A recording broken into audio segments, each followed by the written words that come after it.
Ah, tá, agora tá gravando, pronto. Certo. Então tá, então vamos começar rezando em nome do Pai, do Filho e do Espírito Santo. Amém. Ave Maria, cheia de graças, o Senhor é convosco. Bendita sois vós entre as mulheres, e bendito é o fruto do vosso ventre, Jesus. Santa Maria, Mãe de Deus, rogai por nós, pecadores, agora e na hora da nossa morte. Amém. Rogai por nós, Santa Mãe de Deus, para que sejamos dignos das promessas de Cristo. Amém. Em nome do Pai, do Filho e do Espírito Santo. Amém. Então, eu vou projetar aqui a nosso encontro de hoje. Ah, eu só vou aumentar. Eu tenho que. Peraí, só um minuto.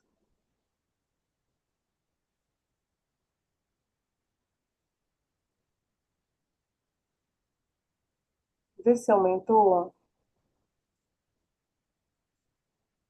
tá bom? Não saiu da tela, não, né? Tá vendo tudo, beleza.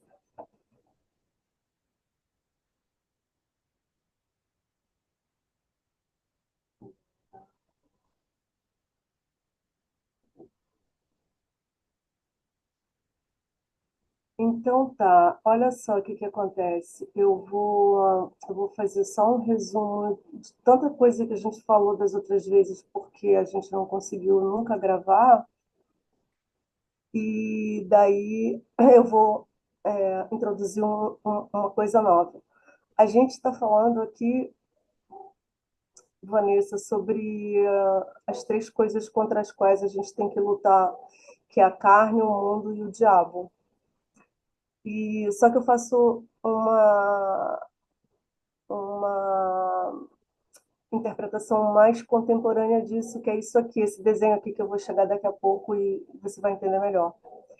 Bom, é o seguinte, a gente vai falar basicamente hoje sobre a carne, só que eu vou fazer as citações da Sagrada Escritura sobre cada uma dessas coisas.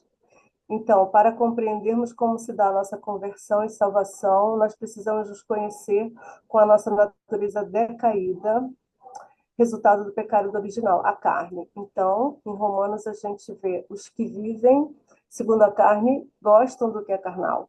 Os que vivem segundo o Espírito apreciam as coisas que são do Espírito. Então, o que é gostar do que é carnal?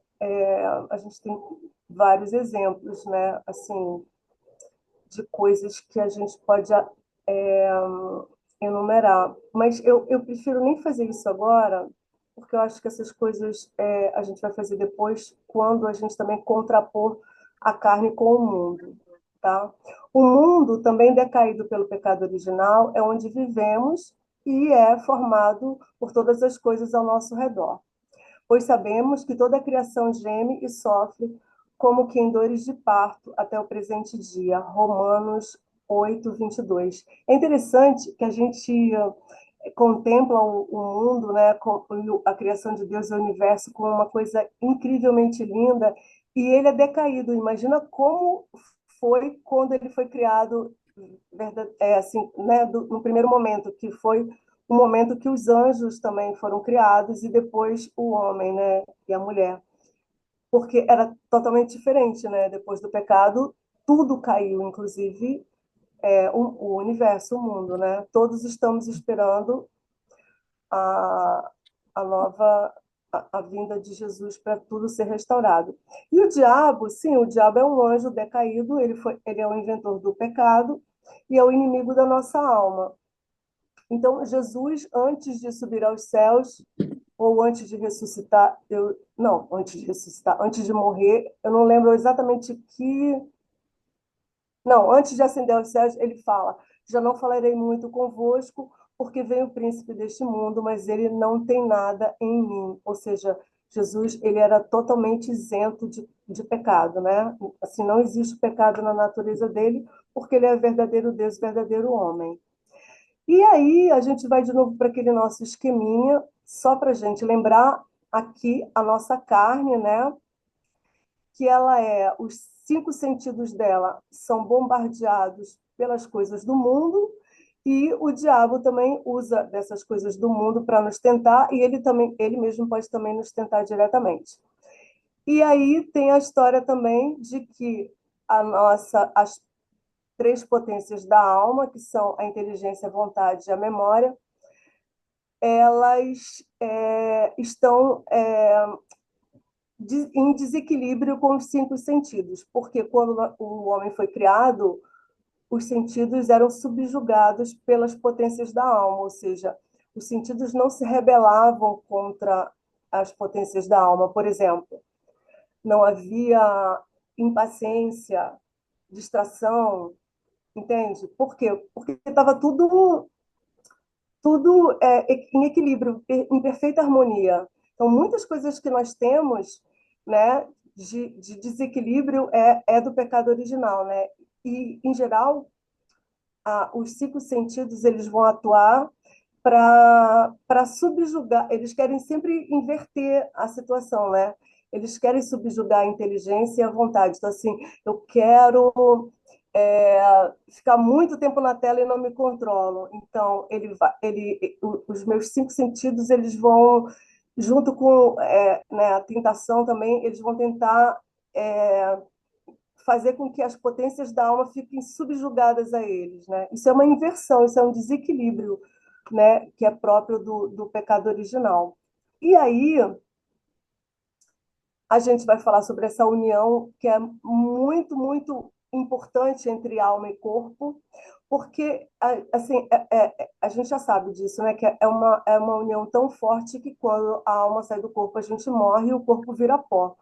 Daí a gente pode imaginar que as potências da alma, elas realmente são superiores aos sentidos, porque os sentidos estão no corpo, né? E as potências da alma estão na alma, né? E aí, o que que acontece? Não é que a igreja, ela não, como é que se fala? Não é que ela não entenda que é importante a carne, claro que é importante, nós somos feitos de alma e corpo, mas o nosso corpo ele está totalmente desequilibrado, né? Então a gente precisa aprender a como, né, controlar mais o corpo para a gente poder. A santidade ela tem a ver com isso, entende? O corpo ele precisa estar bem ordenado. Eu não posso fazer o que eu quero na hora que eu quero, do jeito que eu quero, né? Eu tenho que ter o meu corpo ordenado, senão eu vou estar sempre desequilibrada, sem controle, né? Assim, eu não tenho controle para fazer as coisas à minha vontade, ela é mexida pelos meus cinco sentidos, sabe, sem controle nenhum, porque a minha inteligência também, ela não está dominando a minha vontade, né? Então, o que que acontece? Nós vamos precisar saber que nós, né, nós precisamos saber que o nosso eu, né, que hoje em dia na psicologia bem se fala muito do eu, na linguagem da teologia cética e mística, ou seja, na linguagem da igreja, chama-se amor próprio, né? O nosso eu, o nosso amor próprio, ele tende sempre para o mal. Por quê? Porque a gente tem a natureza decaída. Então, a gente quer sempre o que dá menos trabalho. E, né? Então, isso é que vai ser a nossa luta, né? Por quê? Porque o pecado, a natureza decaída me puxa sempre para baixo. Os meus cinco sentidos vão me puxar sempre para baixo, né? E eu vou ter que tentar elevar esses sentidos junto com com as potências da minha alma. Então, olha que coisa interessante. Espera aí, que agora eu vou diminuir um pouquinho aqui. A carne, ela tem três concupiscências que a gente já vai estudar. A gente aqui como é que fala? É bombardeado pela nossa própria carne, que ela já tem três concupiscências que vão tentar atuar na gente, pelo mundo que vai estimular esses cinco sentidos e pelo diabo que vai sempre tentar usar o mundo, né? E a nossa esse nosso desequilíbrio, porque ele sabe bem o que que é isso, né? Porque foi ele que começou toda essa história, né? Então, Então é isso. Nós temos as três concupiscências e as nossas paixões, ou seja, essa concupiscência, né? Elas têm que estar submetidas à vontade e à inteligência. Então, aqui, como é que a igreja sabe que a gente tem três concupiscências? Porque quem fala disso é São João. Ele distingue três espécies de cupidez ou concupiscência. Ele fala da concupiscência da carne, dos olhos e a soberba de vida, né? E o que é a soberba de vida? A soberba de vida é justamente a raiz do pecado, tá? Quando Lúcifer, né, foi lá, né? Oi, alguém falou? Não. Então, quando o demônio foi lá tentar Adão e Eva, ele caiu, na verdade, pela soberba. Então, ele vai tentar Adão e Eva pelo mesmo pecado dele, pela soberba. Ou seja, quando Adão e Eva não cumprem o que Deus pede para eles caem, eles não cumprem porque eles ficaram soberbos naquele momento, eles querem ser como Deus, que foi isso que a serpente falou para eles. E é engraçado que Deus falou para eles uma coisa muito fácil de fazer, né? Que é não comer de um fruto. É muito simples deles fazerem, né? E por que Deus fez de toda maneira?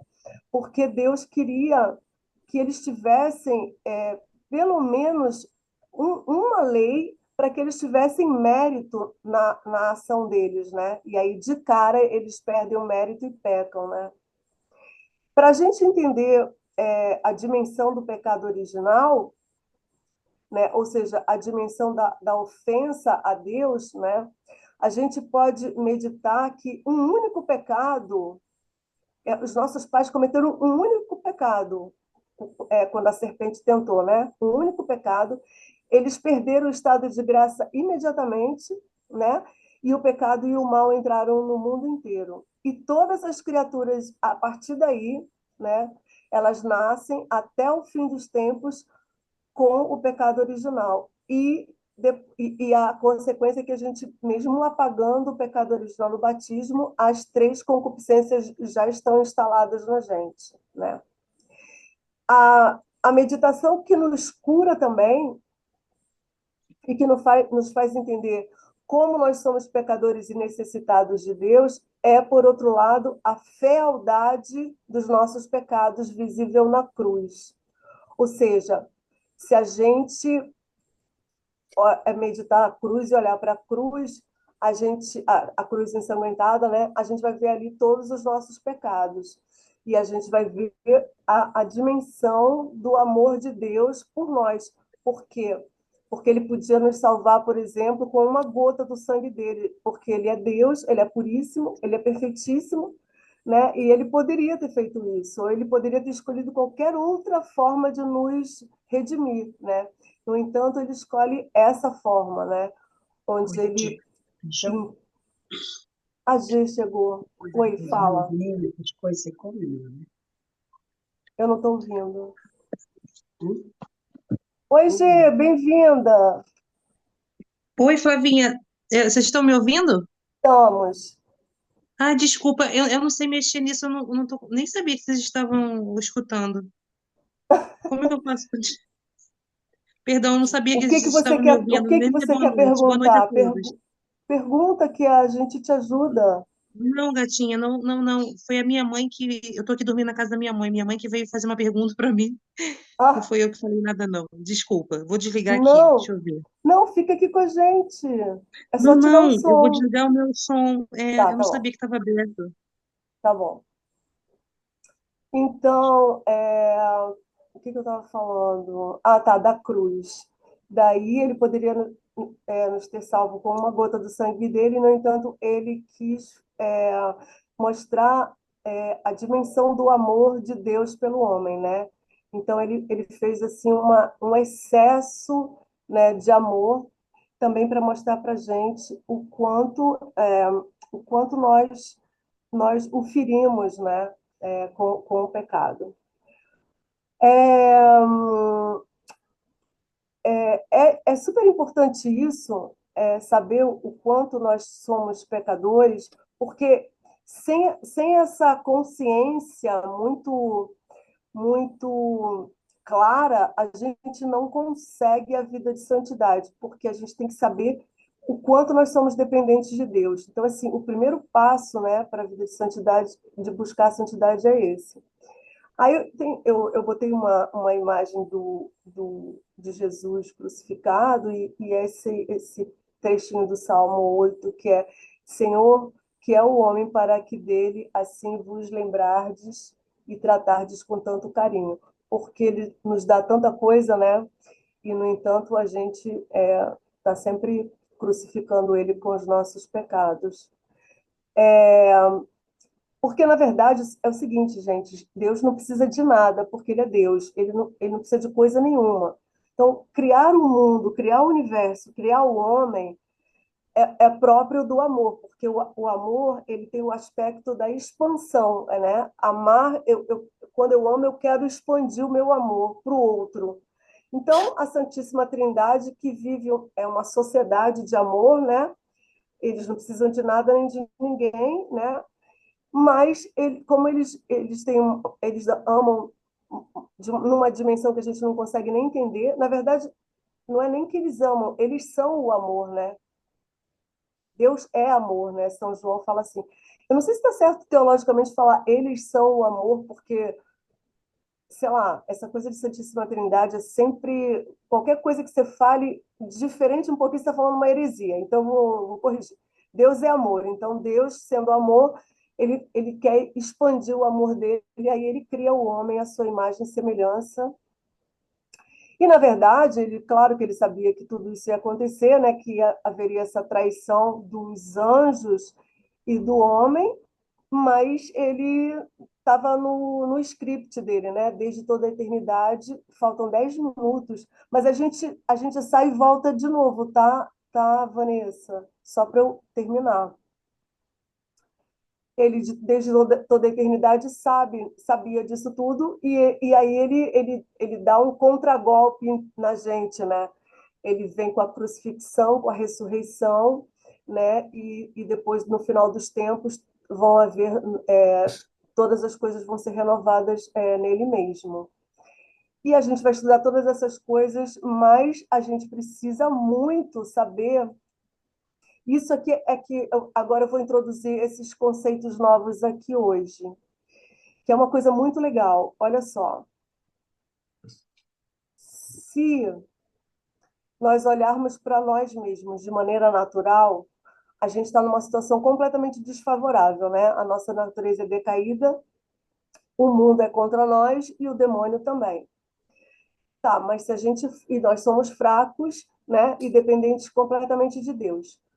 Mas se a gente for olhar pelo nível sobrenatural, ou seja, olhando como Deus fez as coisas e como Ele quer que a gente faça, tem uma coisa muito interessante que é o seguinte: as nossas potências elas têm que elevar, né, todas as coisas para nós nos transformarmos num novo homem, né? O homem velho ele sai porque as potências elas elevam tudo, elas transformam. Então essa transformação que a gente vai ter na ressurreição, ela já começa aqui, né? Tanto que a graça é o germe da glória, né?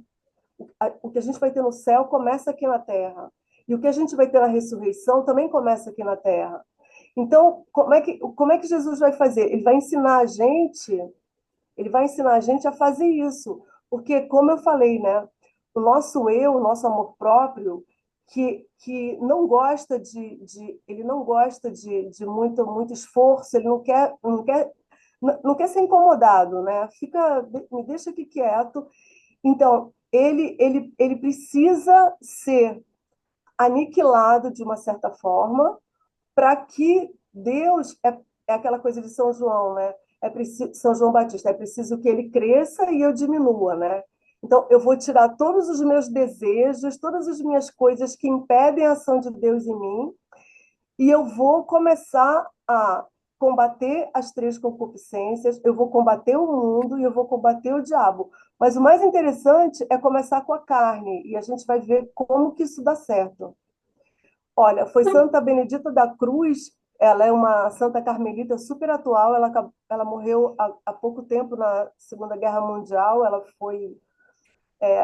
era judia, então ela foi morta em Auschwitz, ela é uma judia convertida, uma grande filósofa, tipo assim, uma cabeçona, uma mulher super inteligente, e ela fala, ela estudando as obras de São João da Cruz, que é um doutor da igreja, ela fala que o nosso eu, o nosso amor próprio, ele pode ser movido.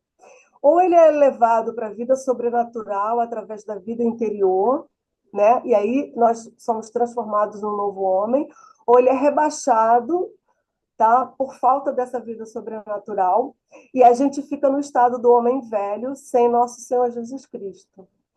E aí nosso Senhor, ele vem justamente fazer isso na gente, tá? Ele vai elevar o nosso eu, né?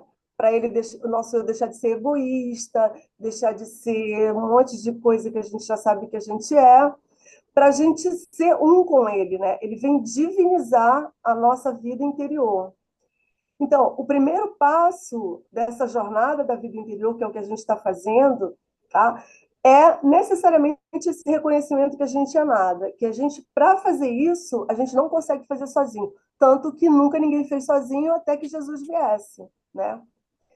Então, se a gente não reconhecer que a gente é pó, miséria, nada, que a gente, tudo que a gente tem nos foi dado, a gente não vai conseguir ser o homem novo, né?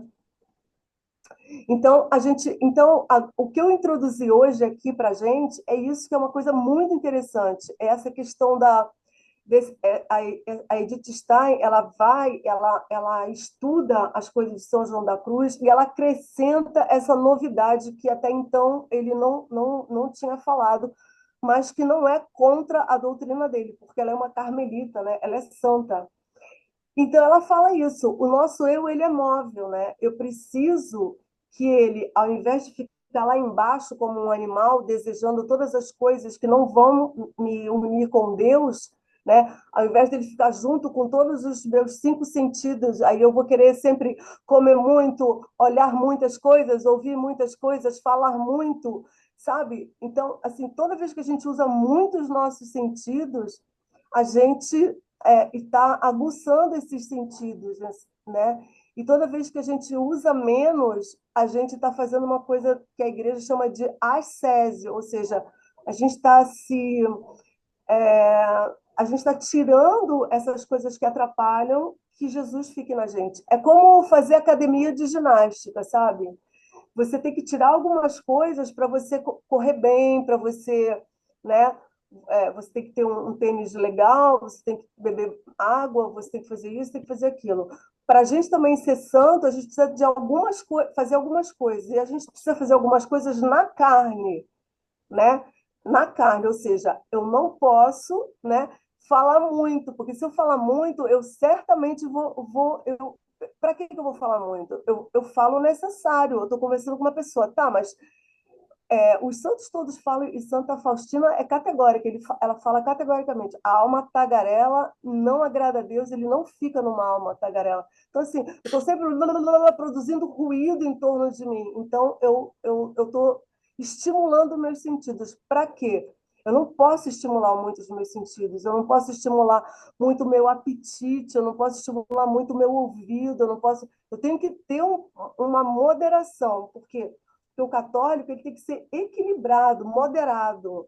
Ele tem que ter controle das suas coisas, senão ele vai ser, sabe, desembestado em tudo. E ele não pode, né? Então, ele tem que ter controle sobre a comida, sobre o sono, sobre né, o seu dever de Estado. Eu sou mãe, eu tenho que fazer tal coisa. Se eu não fizer tal coisa, meu filho, né, depende de mim, então ele vai sofrer algum tipo de prejuízo. Então, todo mundo tem que fazer as suas coisas segundo o seu dever de Estado. E todas essas coisas têm que ser feitas com harmonia. Por quê? Porque Jesus, o catolicismo que ele faz é ensinar para a gente a harmonia. Ser santo é ser harmônico. É isso. É ter controle da coisa, é ter paz, é ter ordem, né? É ser uma pessoa ordenada. Eu sei que eu não posso dormir todo dia às 3 horas da manhã e acordar às 6, porque eu não vou render, né? Eu sei que eu não posso ficar direto na internet, porque senão eu não vou render também no que eu tenho que fazer amanhã. Eu sei que eu tenho que lavar a louça, eu tenho que dar comida para o meu filho. Então, assim, essa harmonia de vida, né? Então, aí a gente vai aprendendo com a igreja como que a gente faz, né? Nas outras vezes a gente falou, a gente deu algumas dicas, né? De como começar esse combate, como começar essa harmonia. Então, hoje a gente também tem algumas dicas para dar. Eu espero que vocês tenham feito alguma coisa que a gente falou, porque tem que ser uma coisa prática também, né? É, Então, isso aqui, Flavinha, essa. eu preciso Oi, avisar, vai terminar em 1 minuto tá o... bom. Então a gente termina e abre outra, tá, Tá Vanessa? bom, tá Então tá, bom. só para terminar aqui. Um beijinho.